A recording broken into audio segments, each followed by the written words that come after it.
yang telah memberi kita begitu banyak rahmat, yang telah merubah pola pikir umat manusia dari alam jahiliyah ke alam yang berilmu pengetahuan yang seperti kita rasakan pada saat ini. Baik ibu-ibu yang saya hormati, pada hari ini yang telah berhadir pada kesempatan hari ini yaitu Ibu Kepala Sekolah kita, Ibu Hafni Zahra, kemudian seluruh Dewan Guru yang telah menyamakan kita pada hari ini. Baik Ibu dan Ibu semua, baik untuk hari ini materi saya adalah menyebarkan pemahaman dan penerapan pengalaman budaya positif. Jadi ini yang saya dapatkan dari pendidikan guru penggerak dan akan saya bagikan bersama Ibu semuanya. Baik, apa saja yang ada di sini? Yang pertama adalah konsep inti budaya positif. Nah, konsep inti budaya positif ini ada 7 macam ibu-ibu. Yang pertama, perubahan paradigma belajar. Yang kedua, disiplin positif, nilai-nilai kebijakan, kebutuhan dasar manusia. Kemudian juga di dalamnya terdapat motivasi perilaku manusia. Kemudian ada posisi kontrol kita sebagai seorang guru, keyakinan kelas, kemudian segitiga restitusi. Ketujuh materi ini akan kita lihat sama-sama apa saja yang ada di dalamnya. Baik. Yang pertama, pembelajaran dengan paradigma baru. Pembelajaran dengan paradigma baru merupakan pembelajaran yang dirancang berdasarkan prinsip pembelajaran berdifensi, sehingga para peserta didik belajar sesuai kebutuhannya, berdasarkan tahapan perkembangan sesuai teori psikologi modern untuk mewujudkan filosofi pelajar Pancasila. Jadi tugas kita di sini adalah mewujudkan pembelajaran yang berpihak pada murid. Bagaimana kita lihat nanti? Apa saja sih yang dikatakan dengan pelajar Pancasila? Di dalamnya ada profil pelajar Pancasila. Yang pertama, kita harus mewujudkan di sini siswa-siswa yang beriman, bertakwa dan berakhlak mulia. Kemudian yang kedua, siswa yang mandiri. Kemudian berikutnya ada siswa yang bernalar kritis. Kemudian siswa yang kreatif. Kemudian juga terkandung di dalamnya yang bernilai bergotong royong dan berkebinekaan global. Jadi ada 6 yang tergolong ke dalam profil Pancasila. Berikutnya, ini seperti tentang teori kontrol. Apa saja yang ada di dalamnya? Yang pertama ada ilusi guru mengontrol murid. Jadi ilusi seorang guru dalam mengontrol murid. Kemudian ilusi bahwa semua penguatan positif, efektif dan bermanfaat. Yang ketiga, ilusi bahwa kritis dan membuat rasa bersalah mampu menguatkan karakter peserta didik kita. Yang berikutnya, ilusi bahwa seorang dewasa berhak memaksa. Inilah sebuah ilusi, berarti hanya gambaran saja. Berikutnya, mengubah paradigma stimulus respon ke pendekatan teori kontrol. Teori kontrol di sini ada 2. Yang pertama stimulus respon, yang kedua ada teori kontrol. Apa saja termasuk di dalamnya? Dan dikatakan dengan stimulus respon, respon kita. Yang pertama ada realitas, kebutuhan kita sama. Kalau pada teori kontrol mengatakan bahwa kebutuhan kita itu berbeda. Sementara pada berikutnya semua orang melihat hal yang sama. Sementara pada teori kontrol setiap orang memiliki gambaran yang berbeda-beda. Pada paradigmanya berbeda, berarti tanggapan di sini ya. Kemudian kita mencoba mengubah orang agar berpandangan sama dengan kita. Sementara pada teori kontrol tentunya kita berusaha memahami pandangan orang lain tentang dunia. Kemudian perilaku buruk dilihat sebagai suatu kesalahan, keburukan dilihat suatu kesalahan. Sementara pada kontrol semua perilaku memiliki tujuan. Kemudian orang lain bisa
berkaitan dengan nilai-nilai kebajikan. Nilai kebajikan merupakan sifat positif seorang manusia yang merupakan tujuan mulia yang ingin dicapai oleh setiap individu.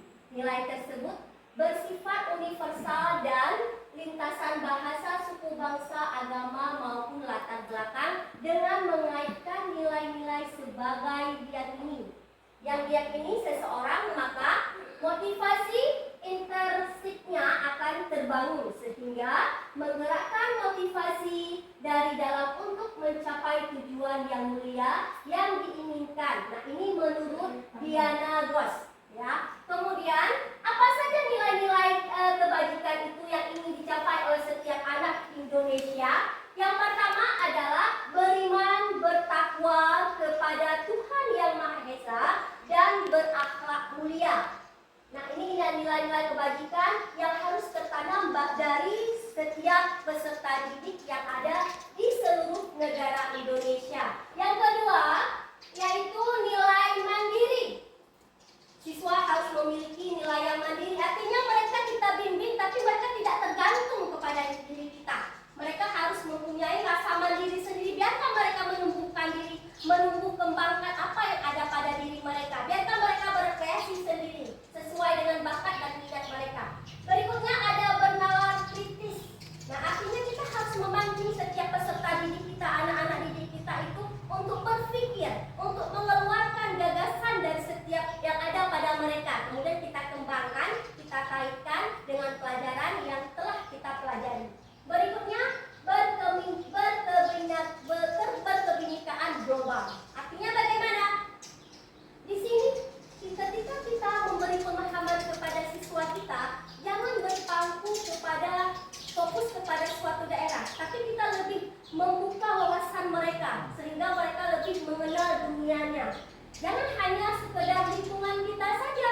Kita pertama mengenalkan mereka dengan lingkungannya, karena mereka lebih mengerti dengan yang ada di sekitar mereka.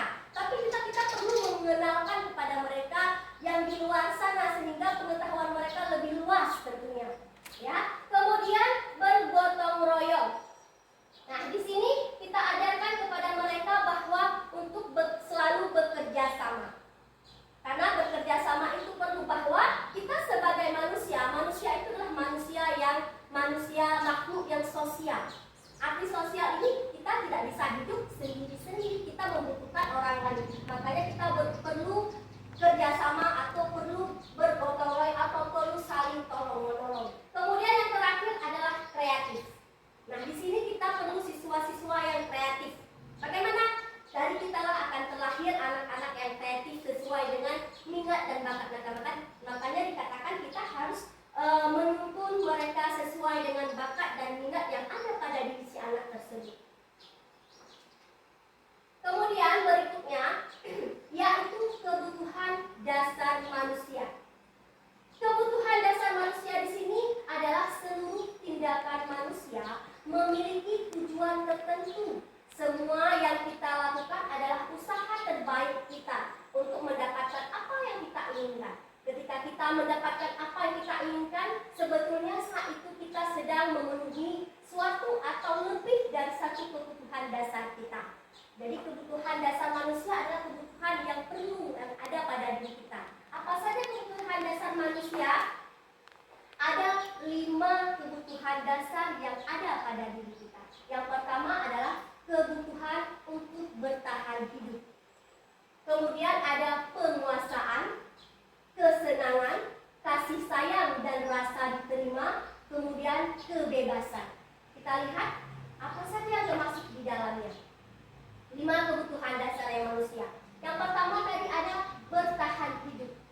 Nah, di sini kebutuhan bertahan hidup ini adalah bersifat fisiologis. Apa contohnya? Misalnya tentang kebutuhan kita tentang kesehatan. Itu merupakan dasar yang perlu kita. Kemudian kebutuhan rumah, kebutuhan makanan. Artinya apa? Kita tidak bisa bertahan hidup tanpa ada kebutuhan dasar. Rumah. Kemanapun kita pergi, kita pulang ke rumah. Kesehatan juga kunci utama. Kalau kita tidak sehat, tentu kita tidak bisa menjalankan aktivitas kita. Kemudian makanan adalah merupakan kebutuhan dasar. Berikutnya yang kedua, kasih sayang dan rasa diterima. Kebutuhan akan hubungan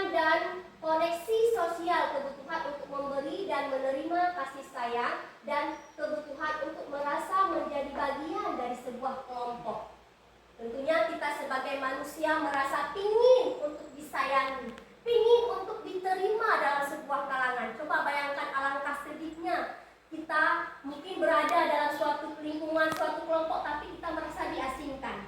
Tentu kita tidak menginginkan itu tentunya. Begitu juga mungkin dengan anak-anak kita, peserta didik kita. Mereka butuh apa? Butuh disayangi. Ketika kita memberi suatu pembelajaran kepada anak, ketika kita berada di sebuah di dalam kelas kita jangan pernah membedakan antara anak satu dengan yang lain. Tentunya anak-anak itu ingin diperhatikan, ingin dihargai, ingin disayangi dari kita. Nah, ketika kita menyalurkan itu semua kepada mereka, maka akan lahir tumbuh dari mereka. Mereka pun akan menghargai kita. Mereka pun akan menyayangi kita layaknya, bahkan mereka terkadang menganggap kita sebagai orang tua mereka. Ya kan? Setelah kita memberikan seperti itu, dia merasakan bahwa kita adalah mamanya, kita adalah ibunya. Acap kali dia mengatakan, "Bu," padahal dia memanggil kita guru, tapi dia manggil mama. Kenapa? Bunda. Dia kenapa? Karena rasa kasih sayang yang kita berikan kepada mereka tertanam dalam mereka, sehingga apa yang dibutuhkan kasih sayang dari dia itu dapat mereka rasakan. Baik, kemudian yang berikutnya penguasaan. Kemudian ada kebebasan dan kesenangan. Kebebasan di sini setelah mereka mendapatkan kasih sayang, mereka juga perlu kebebasan. Jangan dikekang anak didiknya. Jangan menuntut mereka untuk menjadi diri kita. Tapi biarkan kita bebas. Arti kata di sini bebas, tapi tetap dalam jangkauan kita. Kita tuntun mereka, kita bimbing mereka sesuai bakat mereka. Jangan kita kekang, harus seperti ini ya, jangan. Tapi biarkan mereka mengeluarkan ekspresi mereka, biarkan mereka mengeluarkan ide mereka, sehingga mereka menjadi siswa-siswi yang kritis. Nah, berikutnya adalah kesenangan. Sama seperti tadi ya, setelah ada kasih sayang, rasa diterima, tentunya mereka akan merasa senang. Nah, sinilah akan lahir siswa-siswi atau peserta didik yang bahagia. Ketika mereka mendapatkan semua ini dalam kelas, tentunya mereka akan selalu bahagia, Ibu. Datang ke sekolah dengan senyum, pulang dengan senyum. Nah, sekolah apa yang tercipta di sini, Bu? Sekolah yang diimpikan. Sekolah Lok Baju, SD1 Lok Baju ini merupakan sekolah yang diimpikan oleh peserta didik kita. Mereka akan rindu dengan sekolah. Jadi tidak akan ada lagi siswa ataupun siswi yang libur, yang tidak sekolah, absen sekolah. Tidak ada. Kenapa? Mereka rindu. Ketika ada libur, Ibu kapan sekolah? Mereka akan menanyakan itu. Karena mereka mengimpikan seorang guru seperti kita. Semuanya ada pada kita. Kita mendapatkan kasih sayang pada kita, lingkungan yang nyaman ada di sekolah kita, kasih sayang ada di sini. Mereka menginginkan lingkungan yang seperti itu. Makanya ketika ini kita terapkan, maka sekolah ini akan menjadi sekolah impian bagi peserta didik kita. Itu ya, tentunya kita harapkan Ibu-ibu ya. Berikutnya adalah motivasi perilaku manusia. Nah, motivasi perilaku manusia yang pertama di sini untuk menghindari ketidaknyamanan atau hukuman. Motivasi perilaku manusia yang berasal dari intrinsik eksternal ya. Ya, jadi ini yang menghindari hukuman. Kemudian untuk mendapatkan imbalan atau penghargaan dari orang lain. Ini merupakan motivasi perilaku murid yang berasal dari eksternal. Kemudian untuk menjadi orang yang mereka inginkan dan menghargai diri sendiri dengan nilai yang mereka percayai, merupakan motivasi perilaku murid yang berasal dari internal. Jadi motivasi perilaku manusia ini ada dua, ada eksternal, ada internal. Artinya ada yang berasal dari luar diri siswa, ada yang berasal dari dalam diri siswa. Nah, kita dapat melihat di sini mana yang berasal dari diri mereka. Coba lihat Ibu, tentunya untuk menjadi orang yang mereka inginkan dan menghargai diri sendiri dengan nilai yang mereka percayai. Ini merupakan motivasi perilaku murid yang berasal dari dalam diri mereka. Nah, tentunya ya, kalau untuk hukuman biasanya kita lebih sering di sini anak-anak didik kita ya. Ayo kerjakan, mereka takut, mereka pernah udahlah kerjakan aja yang penting bukan dihukum sama ibu. Berarti sebenarnya bukan keinginan mereka, bukan dikatakan eksternal. Bukan keinginan mereka, sekedar hanya didukung oleh ibu, sekedar biar gak kena hukuman, begitu ya. Makanya dari luar mereka, bukan keinginan mereka sendiri. Ya. Berikutnya, contoh penerapan 5 posisi kontrol. Posisi kontrol ini Ibu adalah posisi yang sering kita gunakan dalam melaksanakan tugas kita sebagai pendidik. Apa saja sih posisi kontrol itu? Yang pertama adalah posisi penghukum. Nanti Ibu bisa melihat setelah saya jelaskan kelima posisi kontrol ini, Ibu bisa membayangkan sekarang saya dulu berada di posisi mana.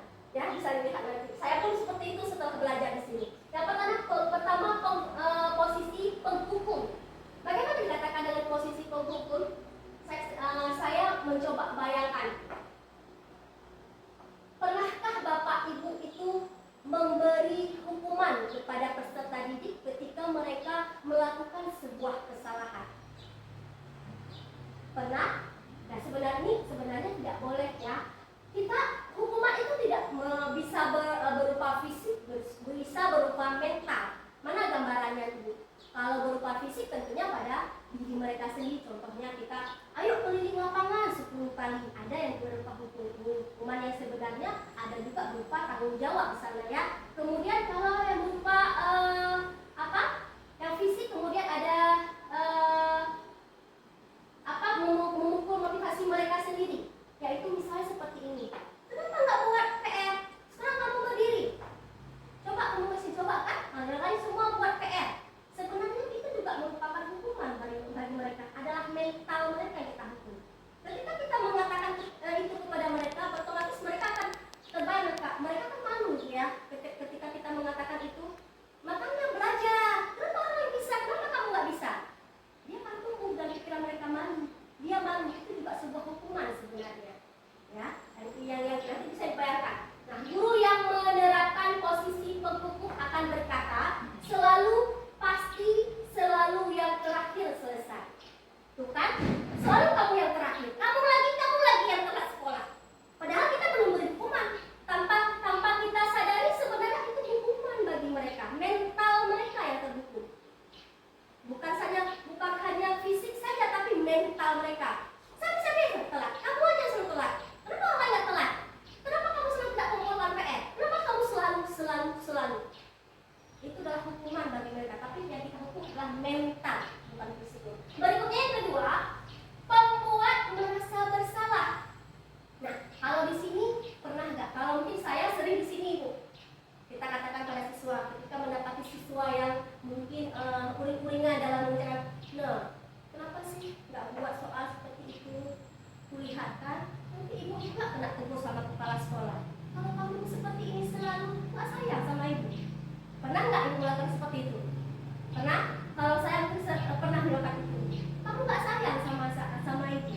Coba, ibu udah capek-capek ke sini, setiap hari tinggalkan anak ibu, ajarkan kalian di sini, nggak sayang sama ibu. Nah, ini membuat mereka menjadi merasa bersalah kepada diri mereka. Karena tadi kita sudah menanamkan rasa kasih sayang kepada mereka. Mereka otomatis akan sayang kepada kita. Karena kita memberikan kasih sayang kepada mereka. Nah, ketika orang yang mereka sayangi itu merasa seperti itu, maka akan timbul dalam diri mereka, gara-gara saya ibu jadi seperti ini. Maka akan timbul dalam diri mereka merasa bersalah. Dengan perbuatan mereka salah, sehingga kita menjadi seperti itu. Dia balik kepada diri mereka. Nah apa dampak dari perbuatan itu? Si anak akan depresi, Bu. Acap kali kalau sering kejadian seperti itu, ingat ya, kalau sering terjadi seperti itu, kalau anak selalu merasa bersalah, depresi dia akan bunuh diri, Bu. Jangan. Jadi jangan selalu kita, mungkin hanya sekedar, tapi jangan selalu kita membuat seperti itu mereka, sehingga mereka bisa menyadari kesalahan mereka. Tapi jangan acap kali. Kalau itu bisa membuat siswa kita atau bahkan anak-anak kita di rumah menjadi depresi, sehingga ujung-ujungnya bisa menyelakakan diri sendiri. Ya, karena dia kan ada kita melihat anak yang terlalu ya, mengantukkan diri di dinding karena salah saya. Nah, ada seperti itu. Nah, itu bentuk dari seperti ini, Bu. Kamu nggak sayang sama mama ya? Mama udah capek-capek kerja dari pagi sampai siang, kamu seperti ini. Kita bilang sama anak-anak kita. Karena anak kita sayang sama kita, masuk kamar dia atau kepala sampai berdarah. Ini bentuk dari membuat rasa bersalah dari ucapan kita. Kita tidak sadar. Sering kita lakukan, akhirnya dapatlah anak yang menyakiti dirinya sendiri. Seperti itu, Ibu. Berikutnya, ya, yang ketiga adalah posisi teman. Nah, ini boleh atau tidak kita laksanakan. Ayo bantulah demi Bapak ya, Nak ya. Wah,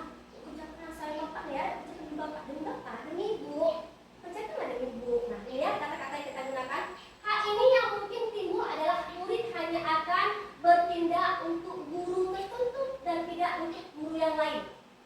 Sering mungkin, saya pun juga pernah. Boleh kita lakukan ibu-ibu, tapi jangan selalu. Gimana hari ini sayang? Kok telat lagi nak? Aduh, kenapa telat lagi hari ini? Kita posisikannya sebagai teman kita ya. Iya, boleh, tapi besok-besok kenapa bisa telat? Bisa bangun cepat lah ya, supaya nggak telat. Nah, di sini kita kan ada bersahabat dengan dia, dengan kita ya. Kita nggak menghukum dia, ngomongan kita mengajak dia lebih tenang, relax. Boleh sekali-sekali kita menggunakan bahasa itu, tapi jangan sering kali. Karena ketika kita menerapkan bahasa itu selalu, kita mendekat, merangkul dia seperti teman. Nah, apa yang terjadi Bapak Ibu?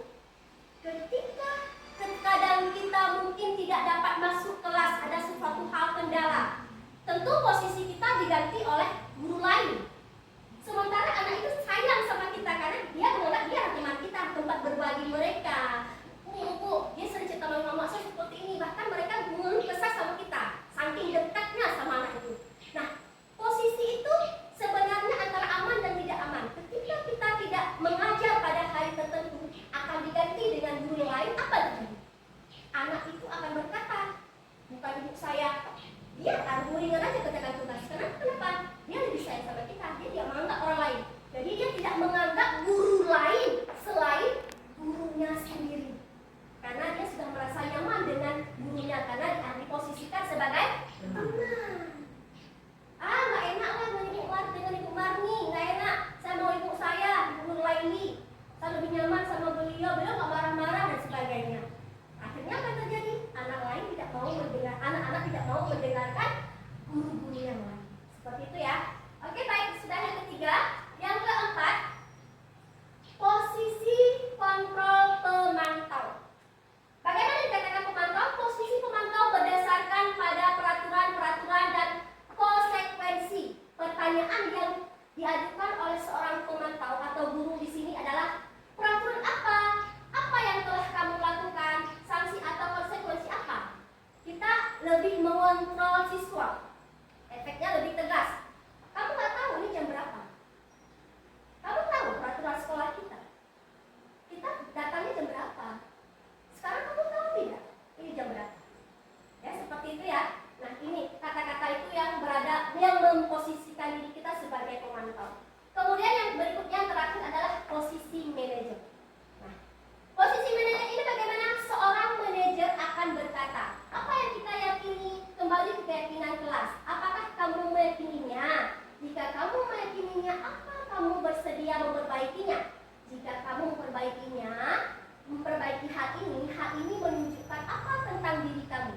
Posisi manajer itu, kita melatih anak-anak kita ketika dia melakukan sebuah kesalahan, melakukan sebuah pelanggaran, kita akan mengajak dia untuk duduk. Di sini kita tidak langsung menunjuk, tidak mengatakan bahwa dia salah, tidak. Tapi kita membuat dia menjadi sadar akan apa yang telah dia lakukan. Kemudian dia merasa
hanya siswa kita saja.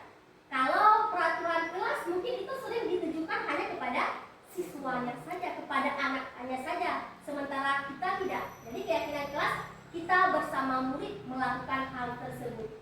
Baik, berikutnya pembentukan keyakinan kelas. Bagaimana pembentukan keyakinan kelas? Yang pertama bersifat abstrak, berikutnya merupakan berupa pertanyaan universal, berbuat dalam pertanyaan positif. Kemudian sedikit saja agar mudah diingat, sesuai dengan kondisi kelas dan sekolah sehingga mudah diterapkan. Semua warga sekolah atau warga kelas dilibatkan saat membuat keyakinan. Nah, jadi sama seperti membuat kesepakatan kelas. Jadi kita libatkan seperti ini sudah saya terapkan ibu-ibu kemarin. Jadi kita libatkan siswanya, kita buat mereka untuk menciptakan sebuah keyakinan yang mereka inginkan sendiri. Kemudian kita pilih-pilih yang sesuai dengan kelas kita, yang sesuai dengan anak peserta didik kita apa. Kita jadikanlah sebuah keyakinan yang seperti saya buat ini menjadi sebuah keyakinan kelas. Jadi setelah kan siswanya banyak, kalau saya ada 32 siswa, nah mungkin ketiga 30-nya kita tampilkan. Jadi kita pilih-pilihkan, mungkin ada yang sama kita tarik, kemudian yang cocok dengan kelas kita itulah yang menjadi keyakinan kelas kita bersama. Seperti itu ya ibu ya. Berikutnya yang terakhir adalah segitiga restitusi. Nah, apa saja segitiga restitusi ini? Ada 3 macam. Yang pertama menstabilkan identitas, kedua validasi tindakan yang salah, yang ketiga menanyakan keyakinan. Nah, setelah sama dengan yang tadi, setiap siswa mungkin pernah melakukan sebuah kesalahan. Nah, apa yang kita lakukan? Kita mencoba menyelesaikan permasalahan tersebut dengan menggunakan segitiga restitusi ini, Ibu. Ya, jadi langkah-langkahnya apa? Yang pertama kita mencoba memfasilitasi identitas mereka. Saya sudah melakukannya kemarin, dan di sini kita menstabilkan mereka. Mereka mungkin setelah melakukan kesalahan, tentunya mereka marah ya Bu ya. Nah, kenapa kamu seperti itu? Kenapa kamu tahu tidak kenapa saya panggil? Seperti itu mungkin pertanyaan pertama. Reza tahu tidak kenapa Reza ibu panggil ke kelas, ke kantor? Tahu Bu, Reza sudah salah. Apa yang Reza lakukan? Kita jangan mengatakan mereka salah, biarkan mereka mengatakan sendiri apa yang telah mereka lakukan. Setelah itu kita buat mereka sadar. Apakah itu salah atau tidak menurut Reza? Yang Reza lakukan itu sudah benar apa belum? Mereka menjawab, salah. Kenapa bisa salah? Karena tidak sesuai dengan keyakinan kelas itu. Nah, kalau memang sudah yakini, terus apa yang sebenarnya harus Reza lakukan? Setelah tidak langsung, kita hanya melemparkan pertanyaan, tapi dengan jawaban mereka bisa mengatasi sendiri Bu permasalahan mereka. Iya Ibu, seharusnya saya harus mengontrol emosi saya. Saya tidak boleh membentak kawan saya. Mereka kan kawan saya. Ya kan? Mereka dapat solusinya sendiri dengan tanpa sadari. Nah, inilah yang dikatakan dengan segitiga restitusi. Mungkin karena waktunya, mungkin kalau tidak berbatas dengan waktu, saya bisa menunjukkan sebuah contoh kasus yang telah saya pecahkan di sini. Tapi karena memang waktunya yang tidak memungkinkan, insya Allah mungkin di lain kesempatan akan saya tampilkan video cara penyelesaian sebuah kasus pada peserta didik saya kemarin dengan menyelesaikan dengan menggunakan segitiga restitusi ini, Bu. Ya, baik Ibu. Setelah kita terapkan ini semua, sehingga siswa kita menyadari kesadarannya dan mau mempertanggungjawabkan semua kesalahan yang telah mereka lakukan. Jadi harapan kita semua ibu-ibu, setelah kita mempelajari apa yang kita lihat tadi barusan, kita berharap sekolah kita ini SD Negeri 1 Lokajung merupakan sekolah impian, sekolah masa depan bagi peserta didik kita. Dan kita sebagai gurunya adalah teman, adalah manajer bagi mereka yang siap menuntun siswa-siswi kita ke arah yang lebih baik, ke arah yang lebih benar, sehingga peserta didik kita menjadi manusia-manusia yang merdeka dan mandiri. Siap ibu-ibu semua? Insya Allah siap. Yang kuat dong, siap ibu semua? Siap. Oke, terima kasih, tepuk tangan dong untuk kita semua. Oke, baik, terima kasih untuk hari ini. Saya pelajari sampai di sini. Saya akhiri. Assalamualaikum warahmatullahi wabarakatuh. Waalaikumsalam warahmatullahi wabarakatuh.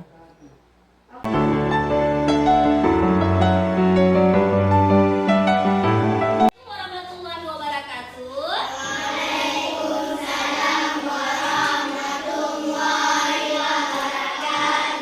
Oke, selamat pagi anak-anak semuanya. Baik. Apa kabar hari ini, sehat? Sehat. Baik,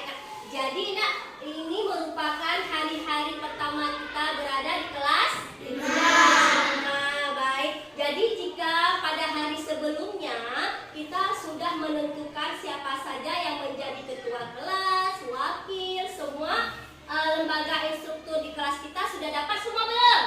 Sudah ya? Sudah ada ketua kelas, wakilnya sudah tahu, bendaharanya juga sudah ada. Nah, untuk hari ini anak-anak ibu semua akan membuat sebuah kesepakatan dengan ibu. Mau? Mau. Nah, jika pada tahun yang lalu kita mungkin di kelas 4 juga pernah membuat namanya kesepakatan siswa. Nah, sekarang kita akan membuat namanya keyakinan kelas. Apa bedanya? Sebenarnya sama saja. Ya, Nak ya? Nah, keyakinan kelas ini di dalamnya terdapat beberapa peraturan-peraturan atau tata tertib yang harus nantinya kita penuhi, yang harus nantinya kita sepakati bersama. Nah, kenapa Ibu ajak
menulis boleh?